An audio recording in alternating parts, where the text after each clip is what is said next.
Bismillahirrahmanirrahim. Assalamualaikum warahmatullahi wabarakatuh. Apa kabar semuanya? Semoga dalam keadaan sehat walafiat, diberikan panjang umur, diberikan banyak rezeki, senantiasa jaga imun ya di tengah masa pandemi seperti ini. Baik, kita lanjutkan untuk mata kuliah sistem basis data ya. Ini topik yang akan kita bicarakan pada hari ini. Untuk mata kuliahnya adalah mata kuliah basis data. Nah, komponen utama dari basis data ini ada 6. Yang pertama yaitu perangkat keras atau hardware. Kemudian yang kedua sistem operasi atau operating system. Yang ketiga ada basis data atau database. Jadi kalau basis data itu bahasa Indonesianya, untuk database itu adalah istilah Inggrisnya. Kemudian ada program aplikasi atau application program. Kemudian ada DBMS atau database management system, sama pengguna atau user. Nah, ini nanti akan kita bahas satu persatu dari komponen sistem basis data. Yang pertama adalah hardware atau perangkat keras. Jadi yang dimaksud di sini, hardware ini terdiri dari semua peralatan perangkat keras yang digunakan untuk pengelolaan sistem database. Jadi ini peralatan ya atau perlengkapan perangkat keras dari komputer untuk pengelolaan database. Jadi sistem database itu tidak bisa dikelola tanpa adanya hardware-nya. Nah, hardware ini berupa apa? Dia berupa peralatan untuk penyimpanan database, yaitu secondary storage, bisa berupa hard disk, disket, flash disk, atau compact disk CD ya. Bahkan ada DVD juga. Kemudian berikutnya pengelolaan input, yaitu dari keyboard, kemudian scanner, kamera digital, ya, speaker dan lain sebagainya. Kemudian outputnya ada printer sama layar monitor. Jadi untuk hasil cetakan. Inputnya dari keyboard, scanner, kamera, ya, kamera digital. Mungkin voice recognize ya, itu juga bisa. Kemudian kalau outputnya printer sama layar monitor.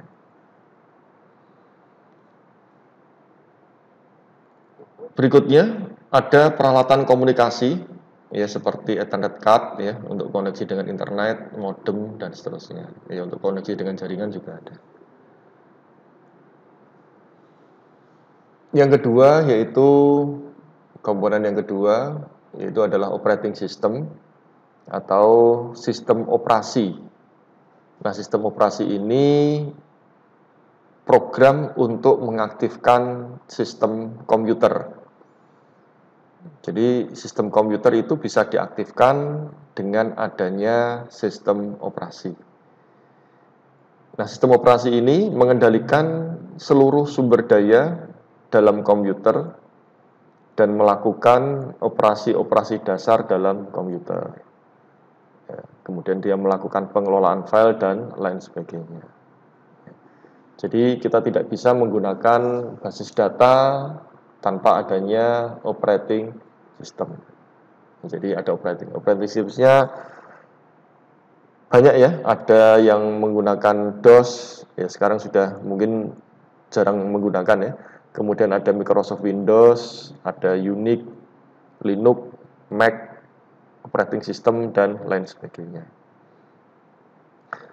Program pengelola basis data akan aktif running itu jika sistem operasi yang dikehendaki adalah sesuai. Jadi ada beberapa program basis data itu bisa aktif ya jika sistem operasinya yang dikehendaki yang sesuai. Jadi bisa berjalan dengan Windows misalnya, bisa berjalan dengan Linux, ya dengan Mac dan lain sebagainya.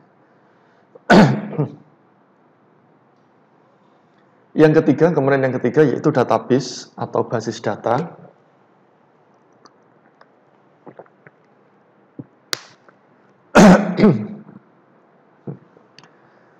Nah, basis data ini merupakan koleksi dari data yang terorganisasi dengan cara sedemikian rupa sehingga data tersebut mudah disimpan dan dimanipulasi. Jadi basis data ini koleksi ya dari data yang terorganisasi, diorganisasikan, sehingga data tersebut bisa disimpan, dimanipulasi. Manipulasi itu ya bisa diubah, bisa dihapus, ya bisa diedit. Sebuah sistem database dapat memiliki beberapa database. Jadi di dalam satu sistem database itu memungkinkan atau bisa memiliki beberapa database. Nah, setiap database dapat memiliki sejumlah objek database. Seperti apa? Ada table, ada indeks, dan lain sebagainya. Yang keempat, komponennya yaitu DBMS atau Database Management System. Ini merupakan kumpulan program aplikasi untuk membuat dan mengelola database. Jadi DBMS ini sangat penting ya, karena kita bisa membuat dan mengelola database, ini harus ada DBMS. Nah, DBMS berisi suatu koleksi data dan set program untuk mengakses data. Isinya DBMS itu adalah koleksi data dan set program yang digunakan untuk mengakses sebuah data. Nah, DBMS merupakan, yaitu kurang huruf P, merupakan perangkat lunak yang menentukan bagaimana data tersebut diorganisasi, disimpan, diubah, dan diambil kembali. Jadi ini software ya. Software supaya data itu bisa diorganisasi, ya, disimpan, diubah, dan diambil kembali. Nah, perangkat DBMS ini juga merupakan atau menerapkan mekanisme pengamanan data. Jadi ada keamanannya. Kemudian pengguna data bersama, artinya bisa digunakan secara bersama-sama, dan konsistensi data. Konsisten ya, datanya tidak berubah-ubah. Ya, kecuali diubah. Jadi konsistensi data. Nah, yang termasuk di DBMS apa? Ada Microsoft Access, itu punyanya Microsoft ya. Kemudian ada SQL Server. Itu kelihatannya juga punyanya Microsoft. Kemudian ada MySQL. Ini yang kita gunakan untuk praktikum. Atau sekarang istilahnya adalah MySQL ya. MySQL. Atau mungkin di prom saudara sudah menggunakan MariaDB. Ya, itu sama ya, itu ada pengembangan saja. Ada DB2, ada Oracle, ada PostgreSQL. Ya, ini yang lagi tren ya, database menggunakan PostgreSQL. Oracle sudah dulu ya. Tapi sekarang yang lagi trennya adalah menggunakan PostgreSQL. Karena memang lebih bagus ya, mungkin dibandingkan dengan Oracle. Kemudian ada SQLite. Ini nanti untuk Android ya, kita menggunakan SQLite. Kemudian ada MongoDB ya, dan MariaDB tadi sudah kita bahas. Berikutnya yang kelima mungkin ada user. Nah, user ini adalah pengguna pada sistem database berdasarkan cara mereka berinteraksi. User ini antaranya adalah yang pertama programmer aplikasi, ini aplikasi database. Kemudian pengguna mahir, jadi dia sebagai programmer, sebagai pengguna tapi mahir, pengguna umum dan pengguna khusus. Nah, ini user ini akan kita bahas. User yang pertama adalah programmer aplikasi. Ini adalah pengguna yang berinteraksi dengan database melalui DML. DML itu Data Manipulation Language. Dan nanti pertemuan berikutnya akan kita bahas ya, ada DDL, ada DML. Nanti lebih detail di sana. Yang disertakan dalam program yang ditulis dalam bahasa pemrograman induk. Jadi ada bahasa pemrograman induknya. Misalnya Pascal. COBOL, Clipper. Nah, ini programmer bahasa pemrograman zaman kuno ya. Mungkin sekarang sudah jarang digunakan. Kalau sekarang mungkin trennya adalah Android, PHP, ya, Java, sama Python ya dan lain sebagainya. Ya. Jadi ini memang programmer aplikasi, dia disertakan bahasa-bahasa dari basis data ini disertakan pada saat dia melakukan coding. Nah, itulah kenapa alasannya ketika praktikum kita menggunakan perintah dasar. Nah, dengan perintah dasar itu saudara akan menguasai ya perintah-perintah, gimana cara menampilkan, gimana cara membuatnya, karena itu nanti akan disertakan pada saat saudara menggunakan aplikasi pemrograman. Ya, baik PHP nanti juga sama ya, PHP, kemudian Android juga ada nanti, kemudian Python ya atau Java nanti juga ada. Ya, itu yang dinamakan programmer aplikasi. Ini termasuk kategori user yang pertama. User yang kedua adalah user mahir.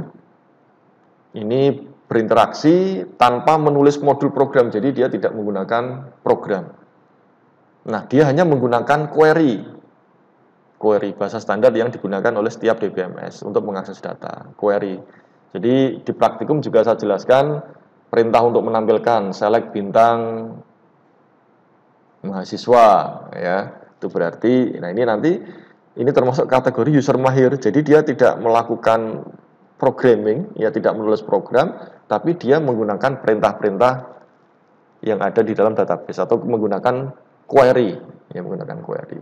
Query itu untuk menampilkan data yang sudah ada. Ini kategorinya user mahir. Yang ketiga, user umum. User umum ini pengguna yang berinteraksi dengan sistem melalui pemanggilan satu program aplikasi permanen yang ditulis atau disediakan sebelumnya. Jadi dipanggil ya melalui program. User umum. Ya, user umum. Contohnya misalkan di database rumah sakit ya, pendaftaran ketika kita ingin mendaftarkan, ya nanti kita akan tahu kita berada di nomor urutan keberapa, datang jam berapa, ya ini termasuk kategori user yang umum. User umum itu artinya semua orang bisa menggunakan. Ya, tapi sudah diatur ya, dia hanya level aksesnya seperti apa. Kemudian ada user khusus. Ini pengguna yang menulis aplikasi non-konvensional untuk keperluan khusus seperti untuk aplikasi sistem pakar dan lain sebagainya. Jadi memang dia menggunakan untuk sistem pakar, cerdasan buatan, ya, dan lain sebagainya. Ini termasuk kategorinya user khusus. Berikutnya yang keenam, ada namanya administrator, yang kelima atau keenam ya, saya lupa. Administrator database atau database administrator. Nah, suatu lingkup database harusnya memiliki satu orang atau kelompok orang pada bagian struktur database untuk menangani administrasi yang biasa disebut sebagai administrator database atau database administrator, DBA.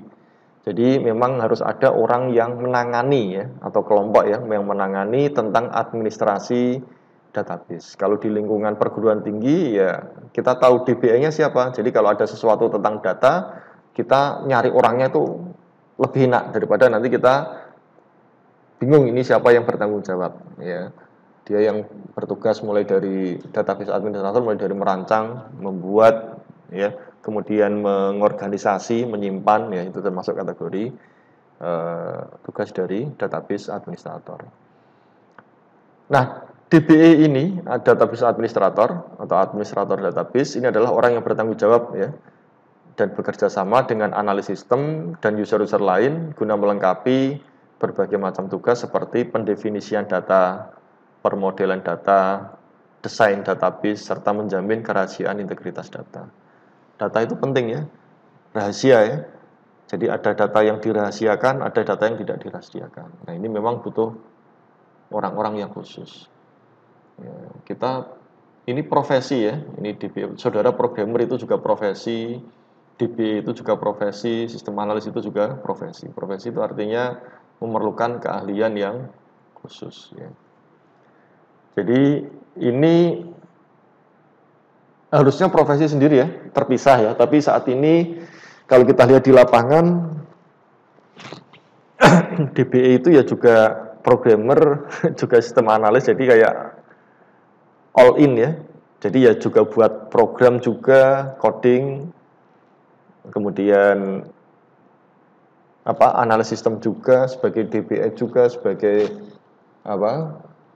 ahli jaringan juga. Nah itu biasanya seperti itu. Perusahaan kebanyakan nggak mau rugi ya, jadi gaji satu orang itu yang bisa semuanya. Tapi kalau di luar negeri itu sudah profesional, DBE-nya sendiri, sistem analisnya sendiri, programnya sendiri, ya, jaringannya sendiri. Selanjutnya ada namanya istilah-istilah dalam database. Itu kurang A ya, istilah dalam database. Yang pertama nanti saudara akan mengenal tentang istilah entitas. Entitas ini adalah sekumpulan objek yang mempunyai karakteristik sama dan bisa dibedakan dari lainnya. Itu yang dinamakan entitas. Objeknya bisa berupa apa? Objeknya bisa barang, orang, tempat, atau suatu kejadian. Jadi entitas di sini ini objek, ya, dia mempunyai karakteristik sama dan bisa dibedakan dengan lainnya.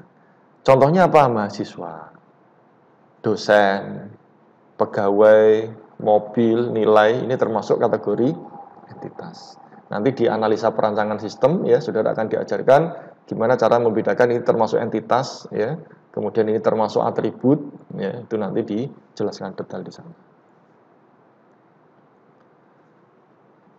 Nah, ini contohnya. Jadi di sini entitasnya mahasiswa.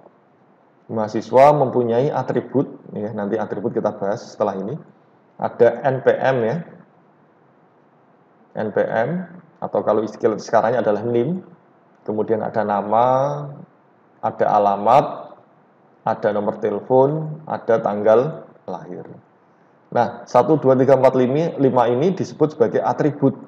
Nah, nanti dari beberapa atribut ini ada atribut yang digunakan sebagai primary key atau kunci utama. Nanti akan kita bahas apa itu primary key.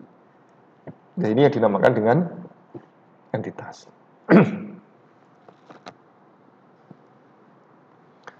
Yang kedua atribut, tadi dari contoh mungkin saudara sudah punya gambaran. Atribut itu adalah deskripsi data yang bisa mengidentifikasikan entitas. Jadi kalau mahasiswa itu deskripsinya apa? Dia punya NIM, dia punya nama, dia punya fakultas, ya. Itu adalah deskripsi dari atribut. Kalau dosen punya NIK misalnya, dosen punya nama, dosen punya fakultas, ya. Kemudian apalagi kalau misalkan mobil itu nomor mobil, ya, merek mobil, warna mobil, ya, nomor rangka, ya, atau yang lain sebagainya. Yang ketiga, istilah dalam database itu ada namanya field. Field itu lokasi penyimpanan untuk salah satu elemen data atribut. Itu field. Ya. Kemudian ada lagi istilahnya yaitu record. Record ini kumpulan dari field yang berhubungan satu sama lain. Nah, untuk melihat gambarannya, perbedaan field dan record ini seperti ini. Jadi di sini ada data. Ini ada first name, ya. Kemudian ada last name, nama depan, nama belakang, ada address, alamat, ada kota, sama age, umur. Ini juga sama. Nah, yang dimaksud field ini yang ini, kolom ya. Kalau kita menyebutnya field itu kolom. Jadi ada field first name, ada field last name, field address, dan seterusnya. Nah, yang dimaksud record yang mana? Yang dimaksud record ini adalah baris. Jadi kolom dan baris itu sederhananya seperti itu.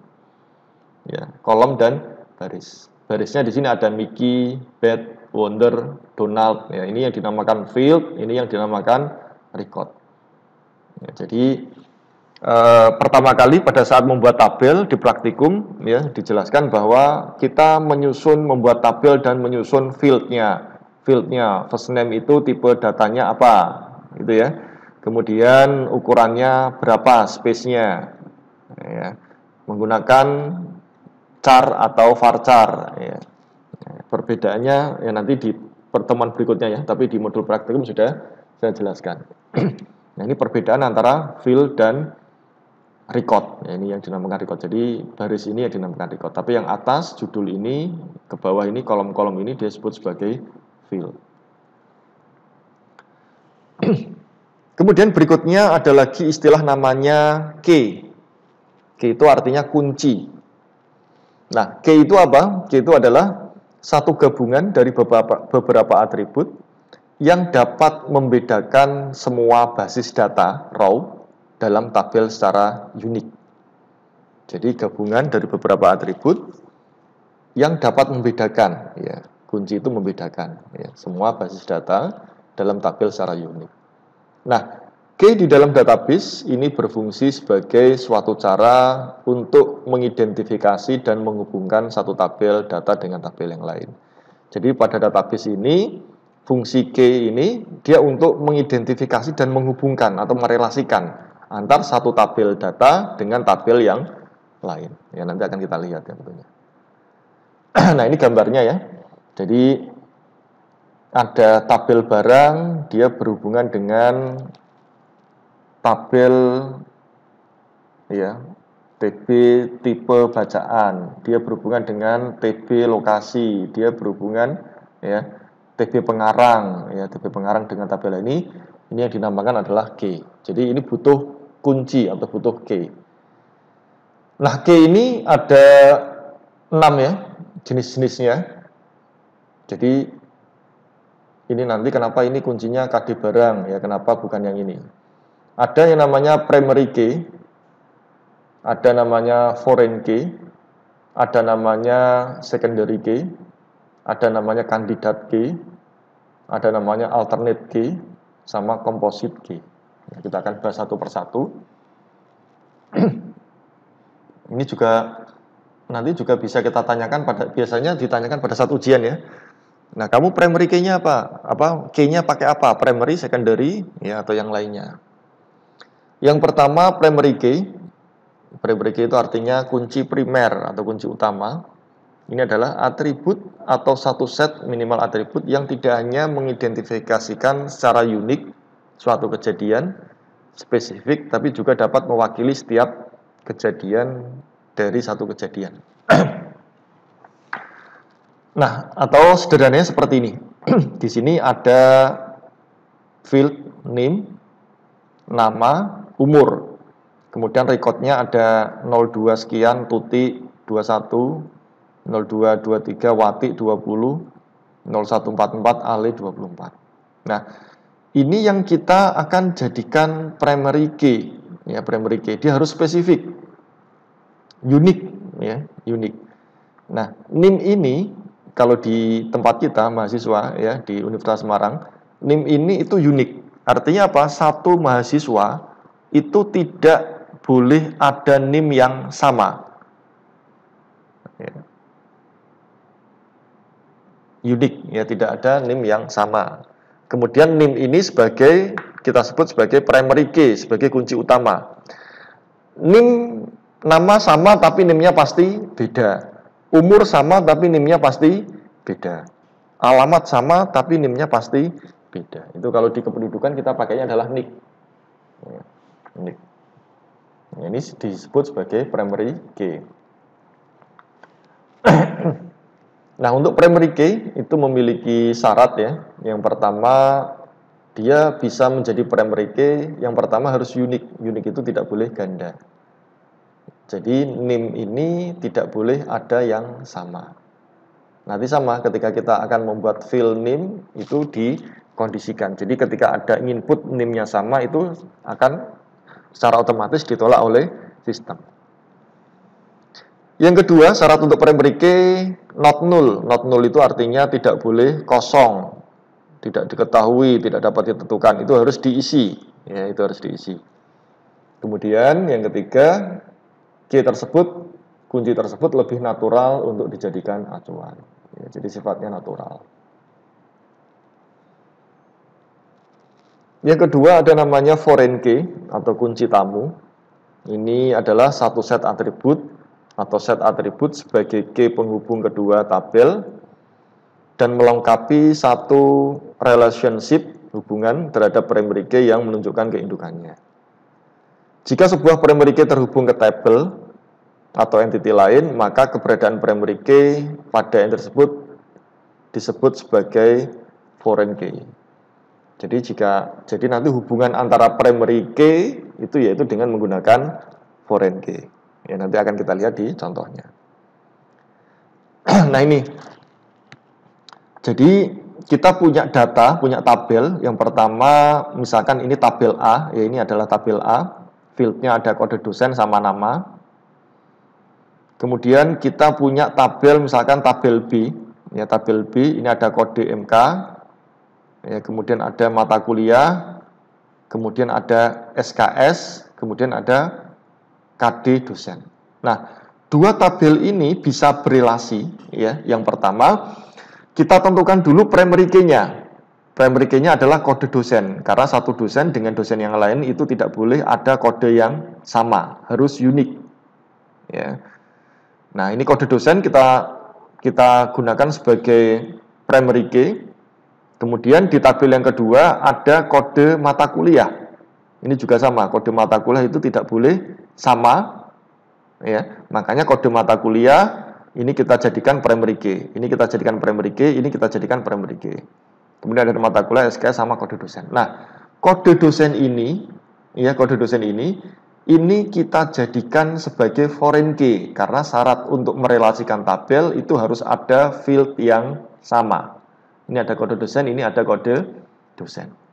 Ya, tetapi kode dosen di sini karena sifatnya foreign key itu boleh kosong atau boleh tidak diisi.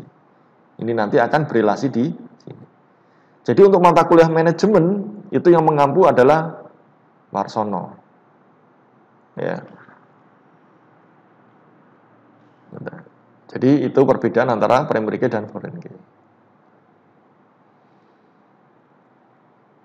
Berikutnya ada namanya secondary key atau kunci sekunder. Ini adalah atribut atau kombinasi yang digunakan hanya untuk tujuan pengambilan data. Jadi fungsinya hanya untuk pengambilan data. Sekunder ya, sekunder. Kunci sekunder. Jadi misalkan ini ada NIM, nama, umur, yang diambil hanya namanya saja. Ini Ale ini sekunder. Tapi ini jarang digunakan ya. Yang sering kita gunakan adalah primary key sama foreign key. Kemudian ada kandidat. Ya, kandidat itu field-field yang bisa dipilih dipakai menjadi primary key. Jadi ini misalkan NIM, ini juga unik, nomor kwitansi ini juga unik, ya tidak sama. Nah ini dua field ini dijadikan sebagai kandidat. Dua-duanya bisa, tapi syarat primary key harus ada satu. Nah ini ada dua kandidat. Nah tinggal kita pilih. Ya, kira-kira yang lebih penting ini atau yang lebih memungkinkan ini kita menggunakan NIM atau menggunakan nomor kwitansi. Ya, gitu. Jadi ini kandidat, ya kandidat. Berikutnya ada alternate key. Ini kandidat yang tidak terpilih. Misal dalam suatu entity terdapat dua field yang bisa dijadikan sebagai kunci. Sementara yang boleh dijadikan kunci hanya satu, maka harus memilih salah satu. Ya, ini menyambung yang tadi. Field yang dipilih disebut primary key, sedangkan field yang tidak dipilih disebut alternate key.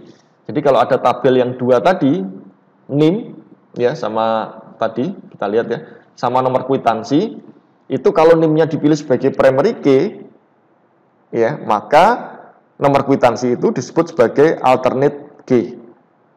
Tadi kandidatnya ya, setelah ini alternate-nya. Nah, ini contohnya ya. Nanti dipilih salah satu. Kalau dipilih NIM berarti nomor kwitansi sebagai alternate key. Atau kalau dipilih nomor kwitansi, NIM ini disebut sebagai alternate key. Nah, yang terakhir ada namanya composite key. Ini primary key yang dibentuk dari beberapa field. Ya. Ini kalau saudara lihat, ini hari itu sama ya. Kemudian ada ruang ya. 322, 321, 323. Nah Ini beberapa field ya, antara hari Selasa sama ruang 321, ini yang disebut sebagai composite key. Ya. Jadi minimal saudara tahu tentang key ya, tentang kunci, tapi yang sering digunakan itu ada dua, yaitu primary dan foreign key. Ini mutlak, jadi nanti ketika saudara ujian ya, ujian sidang tugas akhir, itu nanti pasti akan ditanya. Kalau saya biasanya tanya, kamu menentukan primary key-nya bagaimana? Kok ini bisa disebut primary key, alasannya apa? Ya.